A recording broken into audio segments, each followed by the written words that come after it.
I had a motorcycle accident.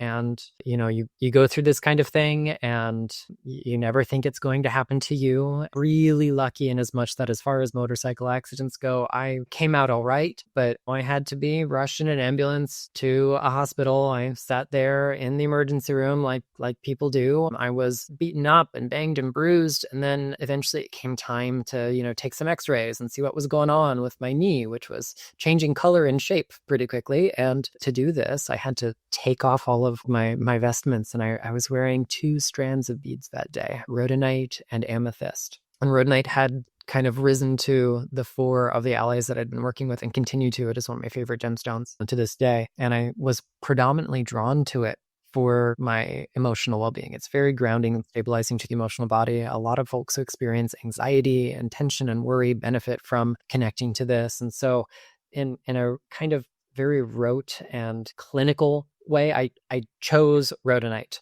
because I wanted to feel less anxious. And there's nothing like getting hit by a car to test how anxious you're going to be. And I remember having such lucid thoughts in the back of the ambulance going, okay, well, I'm obviously not going to make it to work tomorrow, so let me call my district manager and get that squared away. And, we came up with a plan while I'm on the route. And she's like, okay, well, that's all well and good, Nicholas, but, who's there to help you? I'm like, actually, you're the first phone call I'd made. She's like, Nicholas, hang up, call your family, do what you got to do. So, I did all of those things, and I was remarkably unbothered relative to the experience. And then off came the beats, and I'm sitting there lying perfectly still, waiting for the x-ray tech to do all the stuff. She'd been holding on to my beads for safekeeping. We bonded on the way down the hallway, and she'd been wonderful. And she's like, wow, these gemstones, they feel so good. And meanwhile, she's sitting behind the screen, pressing all the buttons, and I'm feeling worse and worse and worse. Afterwards, I'm visibly unwell. My blood pressure and pulse rate have changed, and I'm not putting any of this together yet. And then she hands me the stones back, and I put them back on. And all of a sudden,